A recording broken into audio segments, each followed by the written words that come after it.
Hello students, चलिए आज हम लोग प्रोबेबिलिटी चैप्टर स्टार्ट करते हैं। क्लास 9th में आपने प्रोबेबिलिटी के बारे में कुछ हद तक पढ़ लिया है, लेकिन फिर भी एक बार डेफिनेशन को रिवाइज करा देते हैं कि डेफिनेशन इसका क्या है।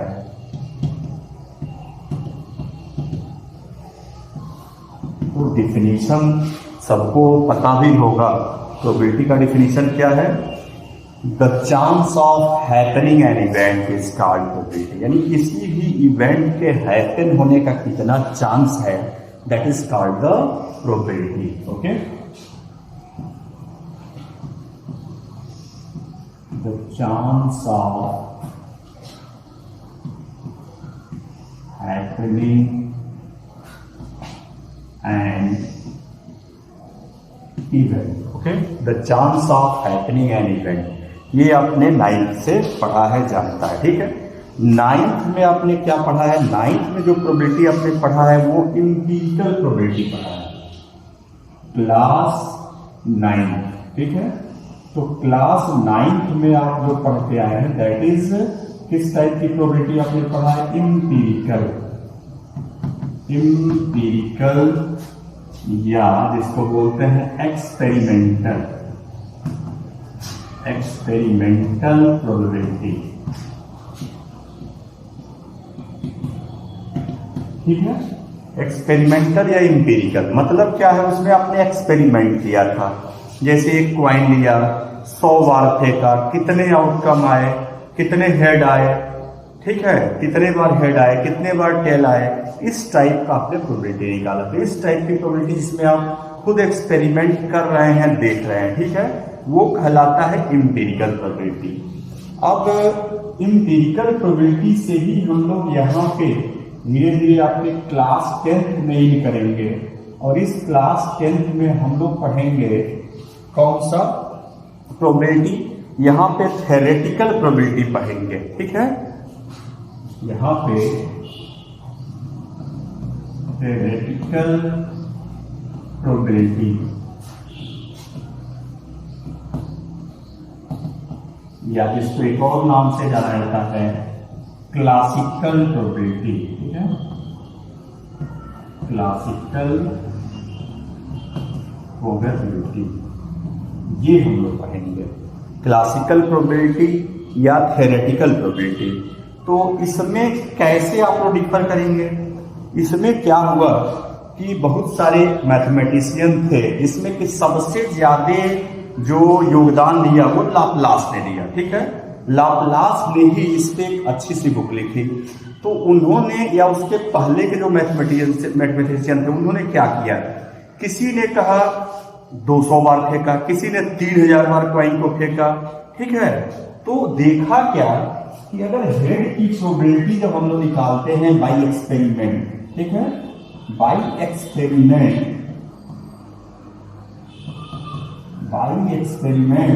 क्या देखा गया?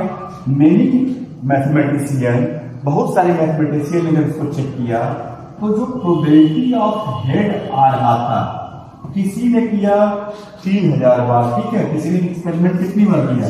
किसी ने किया 3000 टाइम्स, किसी ने किया 25,000। इसको किया भाई, इसको कर लिया, करके खुद देखा कितने बार, समझो कि खुद किया 2000 बार बैठ के, तो हेड कितना आया, टेल कितना आया? तो लगभग देखा गया कि क्या रहा था, 0.505 हेड की प्रोबेबिलिटी या टेल की प्रोबेबिलिटी दोनों ही निकाला गया।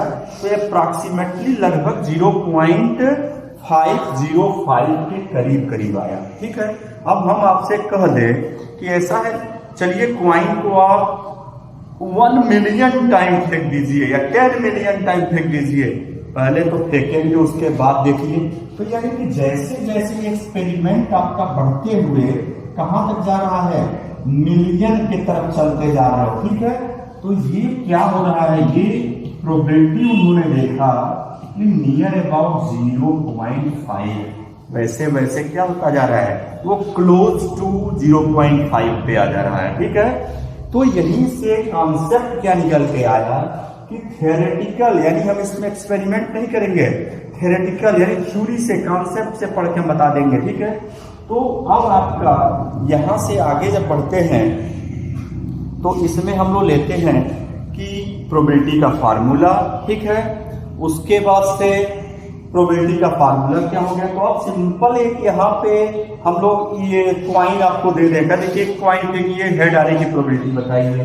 तो अगर केवल वन क्वाइन है तो उसको फेंकेंगे तो भाई क्या आएगा, या तो हेड आया अकेला है, ठीक है।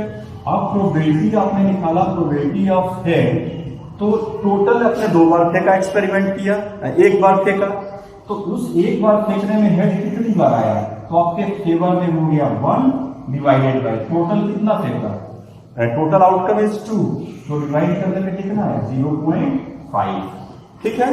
तो ये अप्रोचिंग टू हो रहा है एक्सपेरिमेंटल टू थ्योरेटिकल के तरफ आ रहे हैं।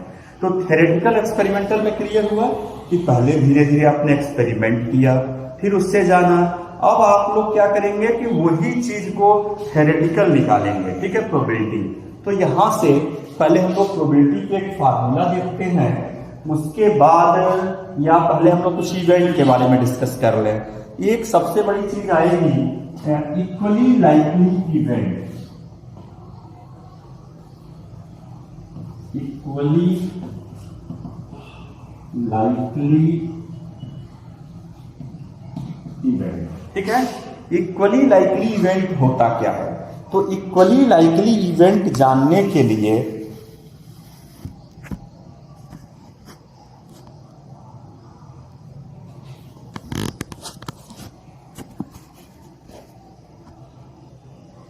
चलिए इक्वली लाइकली इवेंट जानने के लिए आप एग्जाम्पल लीजिए। जैसे कि हमने एग्जाम्पल लिया क्वाइन, ठीक है, पहला क्वाइन लिया। क्वाइन में देख रहे हैं कि अगर हम फेंकेंगे तो या तो हेड आएगा या तो टेल आएगा, यानी कि हेड या टेल दोनों के आने के चांस क्या है, इक्वल है। नाम से ही पता चला इक्वली लाइकली, यानी वो event, that event is called equally likely in which the outcome of any event is 50-50% equal chance हो, जिसके आने का चांस क्या हो, इक्वल हो, that is called the equally likely. इसी तरीके से दूसरा एग्जांपल अगर आप लेते हैं तो डाई का एग्जांपल ले सकते हैं।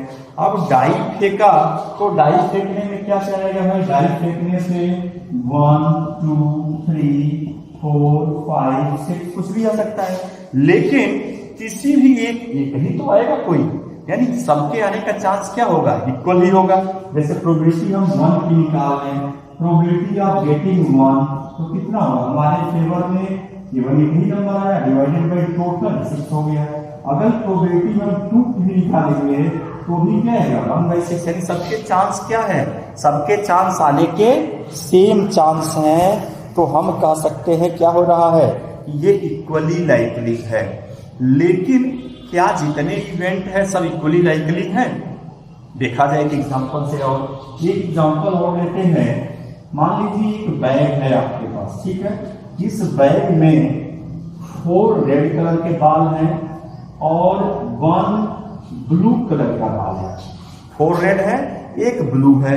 अब आपसे कहा जाए कि without seeing in the bag take the 1 ball, 1 बाल निकालिए, तो क्या आने के चांस उसके क्या होंगे। तो अगर आपसे 1 बाल की बात करें तो उस कंडीशन में कोई भी आएगा, तो क्या ये इक्वली लाइकली हुआ, भाई पता चला कि कोई भी आ सकता है। तो ऐसा इवेंट क्या होगा, इक्वली लाइकली नहीं होगा। इसमें पता चलेगा कि कभी आपने कहा कि रेड की बताइए तो रेड तो 3 आ सकता है, ठीक है, ब्लू 1 ही आएगा, तो इक्वली लाइकली होने का कोई चांस ही नहीं है।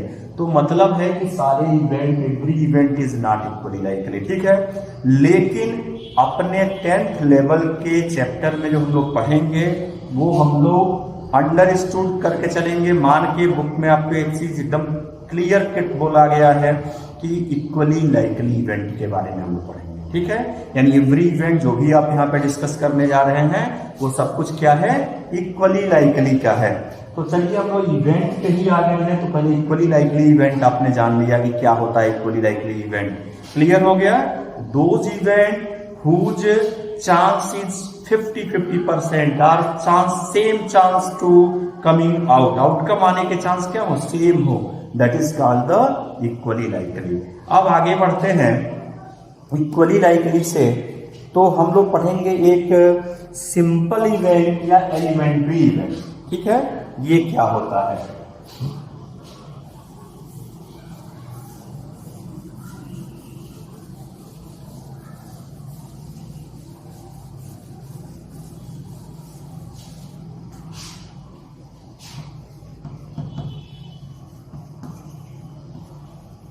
सिंपल इवेंट या जिसको बोलेंगे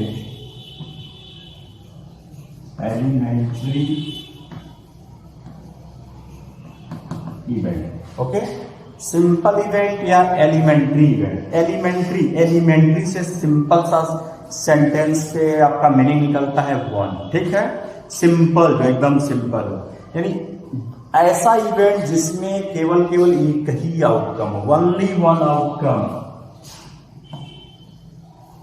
ओनली वन आउटकम हो। ठीक है, ओनली वन आउटकम, केवल एक आउटकम होना चाहिए। The event which has only one outcome that is called the simple event, और क्या बोलेंगे, सिंपल या एलिमेंट्री। यहीं पे आप एक चीज जान लेंगे, कंपाउंड इवेंट।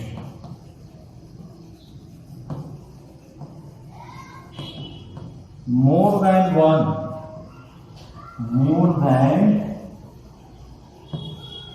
वन आउटकम, एक से ज्यादा आउटकम हो गई, तो अगर एक से ज्यादा आउटकम है तो उसको क्या बोलेंगे, कंपाउंड बोलेंगे। अब एग्जांपल आप लीजिए, जैसे कि हमने लिया डाई। ठीक है, डाई हमने फेंका, तो हमें पता है कि डाई फेंकने पे आएगा 1 2 3 4 5 6। अब इसमें एक इवेंट मैं कह दे रहा हूं, E1 एक इवेंट है, E2 भी एक इवेंट है। कैसा इवेंट है, गेटिंग इवन नंबर। तो क्या इवन नंबर का जो आप बनाओगे तो उसमें क्या आएगा, 2 आया, 4 आया, 6 आया, तो इसमें टोटल आउटकम कितने आ गए, टोटल आउटकम यहाँ पे 3, यहाँ पे टोटल आउटकम कितने आ रहे हैं, 3 आउटकम आ रहे हैं। सो ये कंपाउंड है, ये एलिमेंट्री नहीं है। लेकिन आपसे दूसरा हम कहते हैं कि गेटिंग और even prime number,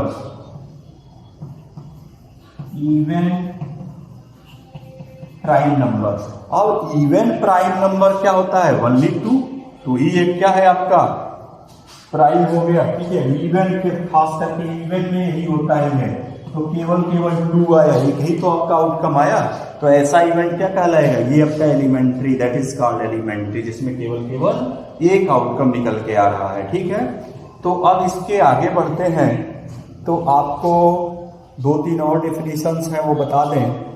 sure event, impossible event. ठीक है,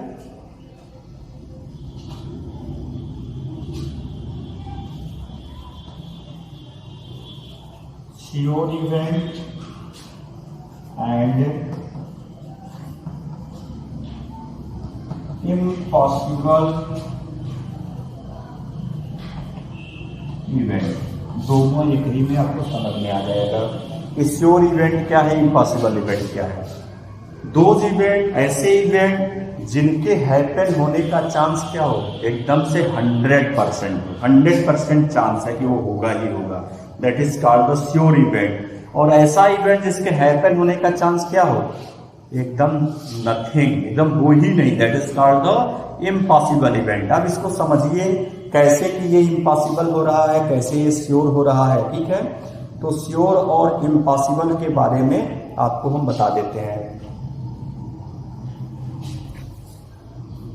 श्योर इवेंट, चलिए, तो श्योर इवेंट क्या था, आपको थोड़ा सा इसको रिमाइंड करा दें और क्लियर करा दें। श्योर इवेंट, इम्पॉसिबल इवेंट, जैसे कि डाई फेंक रहे थे। ठीक है, अभी भी मैंने बोला एग्जांपल लिया था, डाई कर लिया था।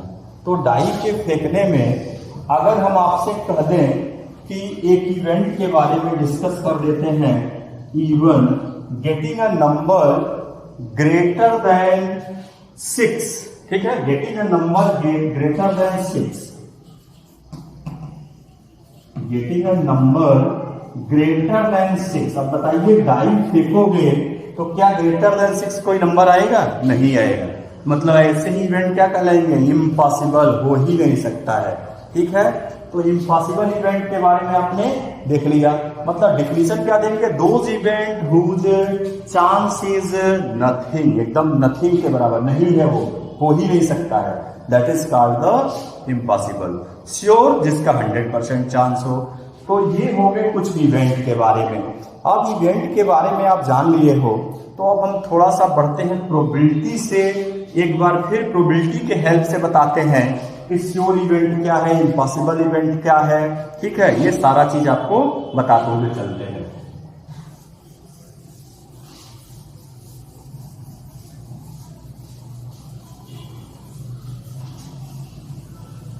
सबसे पहला काम कि हम लोग किसी भी इवेंट की probability of event, E means event, ठीक है, यानी किसी भी इवेंट की जब हम प्रोबेबिलिटी निकालते हैं तो हम लोग फार्मूला आपने 10th में पढ़ लिया, 9th में पढ़ लिया है।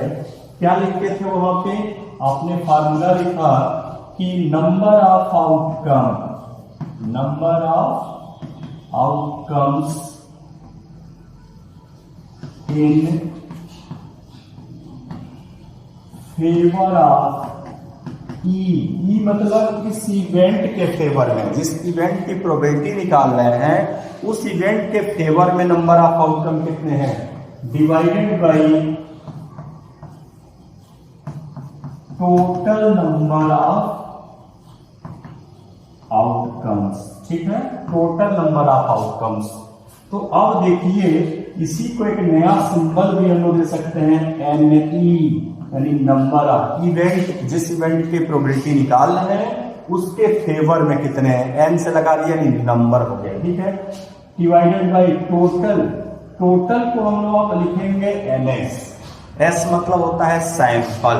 ठीक है, यानी सैंपल का मतलब जैसे हमने डाई फेंका तो एक सैंपल है, कितने टोटल आउटकम आ गए वो सैंपल कहलाएगा। ठीक है, तो NE/NS, नहीं तो अभी आपके लिए इतना काफी है, आप यही बस याद रखिए। ठीक है, कि फेवर में डिवाइडेड बाय टोटल, बस इससे मतलब है। अब हमने कुछ इवेंट के बारे में आपको वहां पे समझाया कि इक्वली लाइकली हो, तो डिफिनीशन है कि कैसा है। उसके बाद मैंने बताया था इक्वली लाइकली के बाद एलिमेंट्री के बारे में बताया। अब एलिमेंट्री में ही आते हैं तो कुछ आपको एग्जांपल इस तरीके से लेके हम चलते हैं कि डाई आपने फेंका, ठीक है, डाई फेंका तो आया 1 2 3 4 5 एंड 6। ठीक है, ये आपके 6 आउटकम आ गए, 5 6। अब किसी एक की प्रोबेबिलिटी निकालते हैं, प्रोबेबिलिटी ऑफ E1 क्या आएगा? E1 मतलब 1/6, यही आएगा। फेवर में क्या हो गया? किसी एक की प्रोबेबिलिटी, E1 से मतलब क्या है? E1 से मतलब है आप, E1 से मतलब है गेटिंग 1।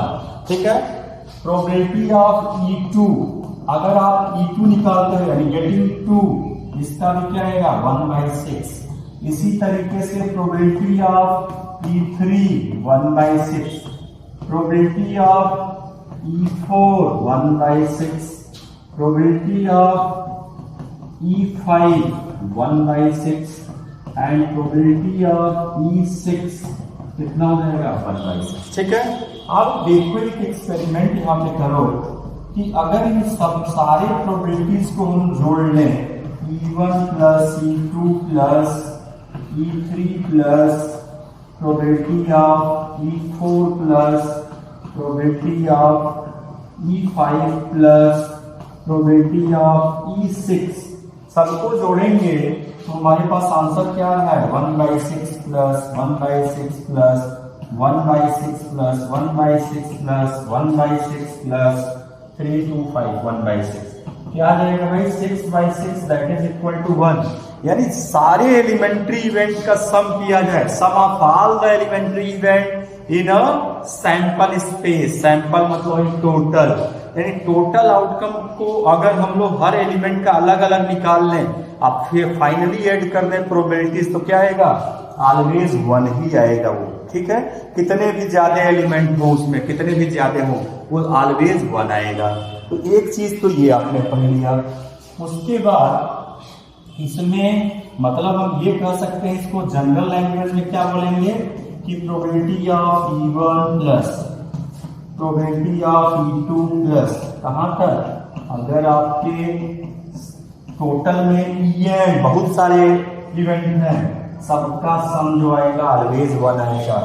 दूसरी चीज आप जान लीजिए, probability of not happening event, जानते ही होंगे, probability of not happening an event is equal to 1 minus probability of happening an event, ये फार्मूला होता है। चलिए इसको भी देखा जाए क्यों होता है, कैसे होता है, थोड़ा सा इसको डिस्कस करते हैं।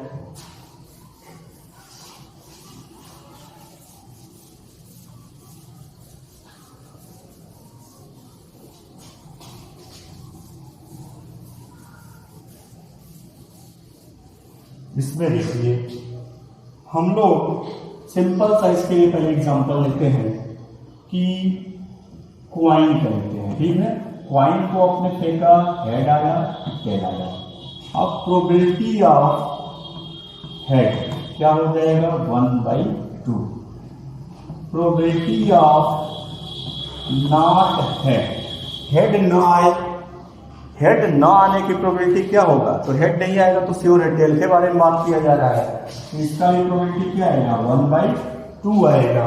अब देखते हैं कि probability of head plus probability of not head कितना आ गया, 1/2 प्लस 1/2 दैट इज 1 आ गया। इसका मतलब क्या हुआ, प्रोबेबिलिटी ऑफ नॉट हेड जो आ गया 1 माइनस, अब इस हेड वाले को जब शिफ्ट कर दिया जाए तो प्रोबेबिलिटी ऑफ हेड आया।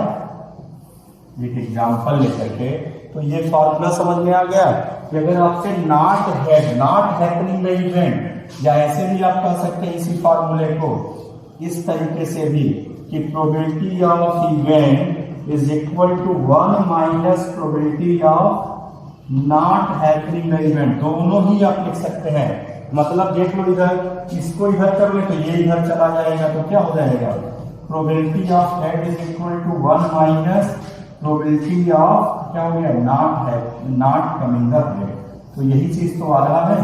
तो मतलब 1 माइनस जिसकी भी प्रोबेबिलिटी निकालनी है, अगर इवेंट की निकालनी है तो 1 माइनस नॉट इवेंट का कर लो, अगर नॉट इवेंट का निकालना है तो 1 माइनस इवेंट का कर दो, ठीक है। इसके बाद आगे बढ़ते हैं, श्योर इवेंट के बारे में मैंने कहा था। अब देखा जाए श्योर इवेंट का आपको एग्जांपल भी लिया था, तो श्योर इवेंट के बारे में आपको एग्जांपल लिया था, डाई का केस लिया था। डाई के केस में आउटकम्स, अब मैंने श्योर इवेंट का एक एग्जांपल क्या लिया था, एग्जांपल ये लिया था getting a number less than 7। अब getting a number less than 7 में क्या क्या है भाई, 1 आया, 2 आया, 3, 4, 5, 6 सब आ गए। अब इसकी प्रोबेबिलिटी हम आपसे पूछे कि प्रोबेबिलिटी ऑफ E1, तो यहाँ पे क्या आएगा, 6/6 दैट इज 1। यानी जब भी आपसे प्रोबेबिलिटी पूछा जाएगा किसका, श्योर इवेंट, तो श्योर इवेंट की प्रोबेबिलिटी क्या होता है, ऑलवेज 1 होता है, ठीक है। अभी भी तो आप डिफिनीशन आप दूसरे लैंग्वेज में भी दे सकते हैं कि what is sure event, an event whose probability is 1 is called sure event, ऐसे भी आप डिफिनीशन को दे सकते हैं, ठीक है। चलिए नेक्स्ट क्या है, इम्पॉसिबल, इसी में इम्पॉसिबल भी समझ लीजिए। अब मैंने दूसरा एक इवेंट लिया E2 में क्या कहा कि गेटिंग अ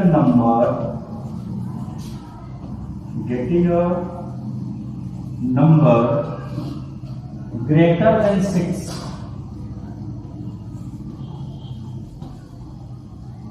ग्रेटर देन 6, तो ग्रेटर देन 6 का बनाओगे तो ग्रेटर देन 6 में क्या आएगा भाई, 6 से बड़ा कोई नंबर आएगा ही नहीं डाई फेंकने पे। तो यानी कि आपकी प्रोबेबिलिटी क्या हो गई, प्रोबेबिलिटी ऑफ P2 तो फेवर में 0 हो गया, divided by total 6 that is 0 आ गया। मतलब प्रोबेबिलिटी ऑफ इसका impossible event, impossible probability of impossible event is equal to क्या होगा, 0। तो इम्पॉसिबल इवेंट की प्रोबेबिलिटी क्या होती है, ऑलवेज 0, ऑलवेज 0 होगा। तो इसका भी डिफिनीशन आप दूसरे लैंग्वेज में आप दे सकते हैं कि an event whose probability is 0 is called impossible, यानी ऐसी प्रोबेबिलिटी जिसकी ऐसा इवेंट जिसकी प्रोबेबिलिटी 0 होगी that is called the impossible. ठीक है, अब इससे रिलेटेड एक चीज और बस आपको देखना है कि ये जो प्रोबेबिलिटी होता है ये लाइज कहां तक करता है। ठीक है, तो आपने एक्सपेरिमेंटल किया, 9 से आपने एक्सपेरिमेंट किया करके देखते आ रहे हैं, तो देखा होगा कि ये प्रोबेबिलिटी बहुत लेस में आएगा तो 0, बहुत कम हुआ तो 0, 0 से छोटा नहीं होगा। ठीक है, यानी निगेटिव नंबर नहीं होगा, और देखा 1 से बड़ा भी नहीं होगा, क्योंकि श्योर इवेंट हो जाएगा। तो मतलब ये ऑलवेज कहां पे लाइज करेगा, probability of any event is greater than और इक्वल टू 0 लेस देन और इक्वल टू 1। ये चीज एकदम याद रखेंगे MCQ वगैरह के लिए। ठीक है, अब इसके आगे बढ़ते हैं, तो ये टॉपिक आपको बस डिस्कस कर दें प्लेइंग कार्ड के बारे में। ठीक है, प्लेइंग कार्ड को जानना, समझना, पहचानना थोड़ा सा वो चीज है। तो चलिए अब इसमें हम देखते हैं प्लेइंग कार्ड के बारे में। प्लेइंग कार्ड, इससे बहुत सारे प्रॉब्लम आते हैं। ठीक है, तो प्लेइंग कार्ड में पहले तो कितने होते हैं, टोटल कार्ड्स 52, ये होते हैं टोटल कार्ड्स। इसमें जोकर को छोड़ करके, joker is not included in the game, game में जोकर नहीं होता है, यानी टोटल कार्ड जोकर को छोड़ने के बाद से 52 होते हैं। अब इस 52 में आपके किस तरीके से रेड कलर और एक होता है आपका ब्लैक। ठीक है, ब्लैक और रेड, यही 2 टाइप के आपके पास कार्ड होते हैं। ठीक है, एक ब्लैक होता है, एक रेड, यानी तो ब्लैक और रेड में कितने कितने हो गए भाई, का ब्लैक कार्ड हो गए 26, रेड भी हो गए 26। ठीक है, अब 26 का जो रेड कार्ड होता है इसमें भी 2 टाइप के कार्ड होते हैं। कौन कौन से 2 टाइप होते हैं, तो पहला जो टाइप होता है वो आपका क्या कहलाता है,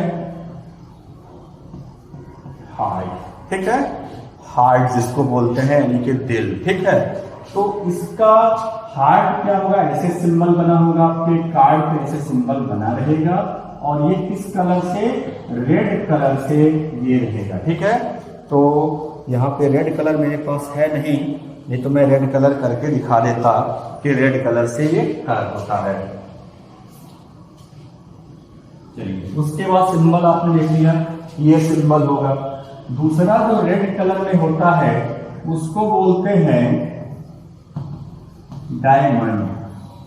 ठीक है, हिंदी में लाल पान बोलते हैं। ठीक है, और इसको डायमंड वाले को ईट बोलते हैं। ठीक है, तो इसका सिंबल कुछ ऐसा होता है, इस तरीके से ये सिंबल आपके कार्ड पे आपको देखने को मिलेगा। फिलहाल बस आपको फेमिलियर करा रहे हैं कि आप जान जाइए, दिवाली का मौका आया है, प्लेइंग कार्ड लेकर के बैठ के मत खेलने लगना। ठीक है, बस उतने से कि बस कभी देखो तो आपको पहचान में आ जाए कि हाँ ये क्या है, ये लाल पान है, यानी कि इसको हार्ट बोलते हैं, और ये डायमंड यानी ईट है। बस ये भी रेड कलर ही होता है, ये भी इसमें भी क्या होता है, रेड कलर बना होता है। अब आते हैं आपके ब्लैक वाले में। ब्लैक वाले में जो पहला होता है उसको क्या बोलते हैं, ब्लैक का एक तो ब्लैक कलर में पहला जो टाइप होता है इसमें, तो ये होता है आपका, बोला जाता है स्पेड।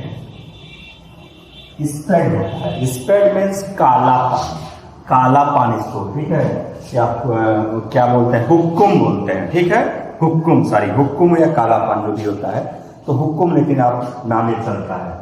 कैसा इसका होता है, इसका डायग्राम जो होता है स्प्रेड वाले का इस तरीके से जस्ट अपोजिट होता है जो आपका ये रेड वाला दिख रहा है, बट इसमें ये डंडी भी रहता है, ठीक है। ये रेड ब्लैक कलर से ये शेडिंग होती है, ब्लैक कलर, ठीक है।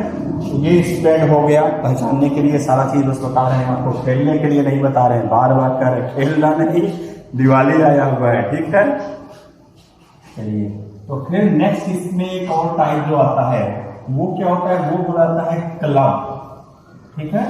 चिड़ी, हिंदी में उसको चिड़ी बोलते हैं, ठीक है, क्लब या चिड़ी।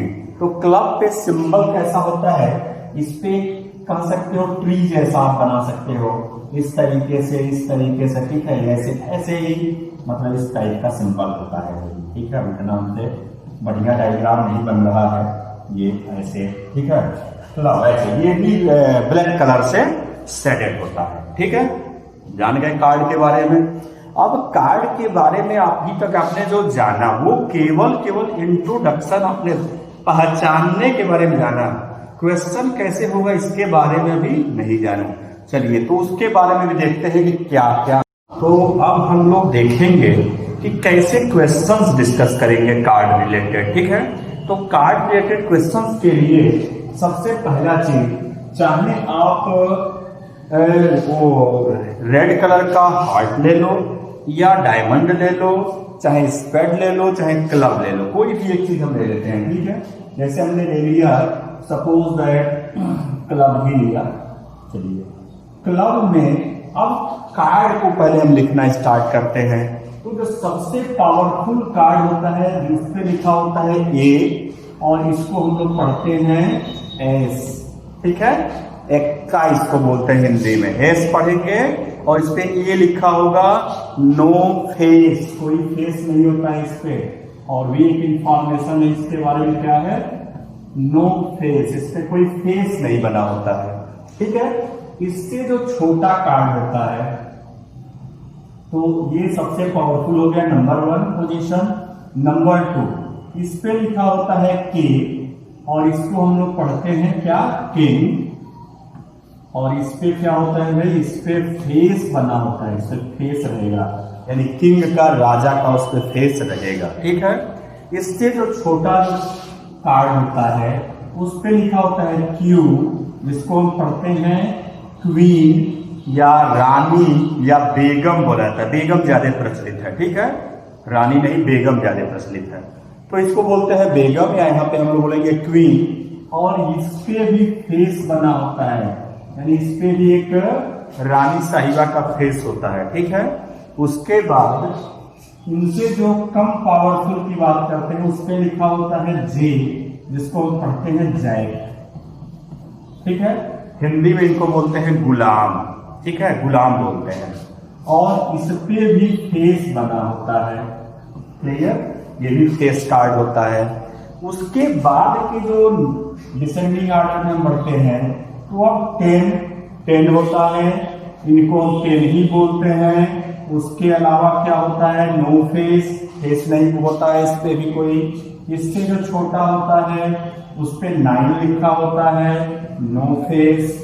उससे छोटा जो होता है 8 लिखा होता है, नो फेस। उससे छोटा जो होता है 7 लिखा होता है, नो फेस। 6 लिखा होता है, नो फेस। उसके बाद 5 लिखा होता है, नो फेस। 4 लिखा होता है, नो फेस। 3 लिखा होता है, नो फेस। और 2 लिखा होता है, नो फेस। 1 नहीं होता है भाई, 1 के बारे में आप लोग ये मत सोचिएगा कि 1 भी होता है क्या, ठीक है। तो 1 नहीं होता है, ये आप जान लेंगे। केवल आप काउंट करिए, देखिए 1 2 3 4 5, ये हो गया 6, ये हो गया 7, ये हो गया 8, ये हो गया 9, ये हो गया 10, ये हो गया 11, ये हो गया 12, ये हो गया 13। तो मतलब अब जो आपने डिवीजन जो किया था, 26 का ब्लैक होता है, 26 कार्ड ब्लैक, 26 कार्ड रेड। उस ब्लैक में भी आपने कहा कि 2 टाइप के होते हैं। तो ब्लैक वाले में जैसे हमने लिया हुआ है, ये ब्लैक का ही चल रहा है, ठीक है। ये आपका ब्लैक वाला चल रहा है। तो ब्लैक में एक हो गया था क्लब और एक हो गया था कौन सा, स्पेड। तो क्लब में आपने देखा 13 कार्ड, ऐसे ही स्पेड में भी 13 कार्ड्स होंगे, जिसमें सबसे बड़ा वही एस, एक्का, ठीक है। उससे बस क्या होगा, सिंबल चेंज होगा। अब जैसे क्लब का है तो मैंने क्लब का जो सिंबल बताया था ट्री वाला, उस तरीके का सिंबल बना होगा, ठीक है। और जब वही हमारा स्पेड का होगा तो सिंबल क्या हो जाएगा, ये वाला उल्टा और वो लगा रहेगा, ठीक है, वो सिंबल आ जाएगा। तो 13 कार्ड हमारे स्पेड के होते हैं, 13 कार्ड हमारे पास क्लब के होते हैं ब्लैक वाले में। इसी तरीके से जो आपने रेड कहा था कि रेड में टोटल 26, ब्लैक में भी हमने कहा था टोटल 26। तो रेड में भी दो कौन कौन से हुए थे, एक हुआ था हार्ट, तो हार्ट में भी हमारे कितने हो जाएगा 13 कार्ड्स, और एक हुआ था कौन सा, डायमंड, डायमंड ये भी हो जाएगा 13 कार्ड्स, ठीक है। तो अब कार्ड के बारे में धीरे धीरे आपने ये देखा कि अब एक कोई भी सेट हम 13 का लेते हैं, ये 13 मिलेंगे, यही 13 आपको मिलेंगे। तो अब बताइए कितने फेस कार्ड हुए भाई, टोटल फेस कार्ड। तो अगर आपसे हम कुछ चीजें को यहां से जान लें कि टोटल फेस कार्ड कितने हुए, ठीक है, तो टोटल फेस कार्ड बताना होगा। तो आपने एक सेट में कितना देखा, एक सेट में यहां देखा था यही आपके 3 ही है फेस कार्ड, ये वाले, ये 3 है, ये 3 हो गए फेस कार्ड। तो ऐसे ही क्लब में, स्पेड में भी ऐसे 3 होंगे, ऐसे ही हार्ट में भी 3 होंगे, ऐसे ही डायमंड में भी 3 होंगे। तो 3 into 4 कितना हो गया total, that is 12 face card हो गए। तो कभी कभी क्वेश्चन ऐसे भी बनेगा कि बताइए probability of the face card क्या होगा, ठीक है, क्लियर हो गया। अब फेस के अलावा पावर के अनुसार आपने देख लीजिए सबसे बड़ा कौन सा कार्ड होगा, सबसे छोटा कौन सा होगा, ये सब नंबरिंग होता है, ठीक है। अब आते हैं इसके अलावा कुछ नहीं होता है बहुत ज्यादा। अब आपको क्वेश्चन इसी पे पुटअप होगा कि बताइए रेड कार्ड की प्रोबेबिलिटी बताइए, बताइए ब्लैक कार्ड की प्रोबेबिलिटी बताइए, बताइए किंग की प्रोबेबिलिटी बताइए। तो किंग कितने होते हैं भाई, टोटल किंग, टोटल किंग कितने होते हैं, तो टोटल किंग आपसे पूछा जाएगा तो 4 ही तो हुए ना। इस सेट में कितना किंग है, एक ही किंग है, तो ऐसे ही सब में होगा। ऐसे ही टोटल क्वीन 4 होंगे, टोटल जैक 4 होंगे, टोटल एस 4 होंगे, क्लियर हो गया। तो अब इसके आगे बढ़ते हैं, एक डाइस का बारे में, एक डाइस के बारे में देख लिया है, ठीक है। अगर आपको एक डाई फेंक रहे हैं तो प्लीज ऑफ सैंपल स्पेस लिख रहे हैं, 2 डाई अगर फेंकेंगे, 2 डाई का मतलब क्या हो जाएगा, अब इसको डाई में बोल के डाइस बोलेंगे, ठीक है। 2 डाइस, जब अगर 2 डाइस फेंकेंगे तो किस तरीके के आउटकम आएंगे, टोटल आउटकम पहले हम आपको शो कर दे रहे हैं, फिर आपको 2 से ज्यादा भी फेंकेंगे तो टोटल आउटकम निकालने का तरीका बता दे रहे हैं, ठीक है। तो अगर 2 डाइस फेंकते हैं तो क्या आ सकता है, 1-1, दोनों पे 1-1 आ सकता है, या ऐसा हो सकता है कि पहले पे 1 आया दूसरे पे 2 आया, ऐसा हो सकता है 1-3 आ सकता है, 1-4 आ सकता है, 1-5 आ सकता है, या 1-6 आ सकता है, ठीक है। इस तरीके से आपके आउटकम हो सकते हैं, क्लियर। अब ये आउटकम हो सकते हैं तो फिर हम ऐसे स्टार्ट कर सकते हैं कि नहीं पहले पे 2 आया तो दूसरे पे 1 आया, तो इसी तरीके से आप 2-2 कर लेते हैं, ये कर लिया 2-3 कर लिया, यहाँ कर लिया 2-4 हो जाएगा, 2-4 हो गया, फिर ये कर लिया 2-5 हो गया, 2-6 हो गया, ठीक है। इस तरीके से करते हुए आप आएंगे तो लिख सकते हैं कि 6-1 आ सकता है, ऐसे ही करते हुए कहां तक चले जाएंगे, ये हो गया 6-6। तो काउंट करिए कितने आपके पास रो मिला, 1 2 3 4 5 6 रो मिले, और कितने कॉलम मिले, तो 1 2 3 4 5 6 कॉलम भी मिले। तो कितने टोटल आउटकम हो गए भाई, यहाँ पे 2 डाइस के केस में टोटल आउटकम 6 into 6। एक डाई फेंकते हो तो क्या लिखते हो भाई, एक डाई के केस में आप लिख देते हैं कितना 6 आया, ठीक है। 2 डाई के केस में 6 इंटू 6, मतलब हम कह सकते हैं that is equal to 6 square. 2 die के केस में 6 स्क्वायर। तो अगर 3 डाइस आप फेंकेंगे, अगर आपने लिया 3 डाइस, तो उस केस में टोटल आउटकम कितने होंगे? टोटल आउटकम आप लिखेंगे 6 क्यूब। क्लियर हो गया? यानी 6 का क्यूब, 4 डाइस 6 पावर 4। इसी तरीके से एक क्वाइन है, टोटल आउटकम 2। 2 क्वाइन होंगे, 2 का पावर 2 स्क्वायर।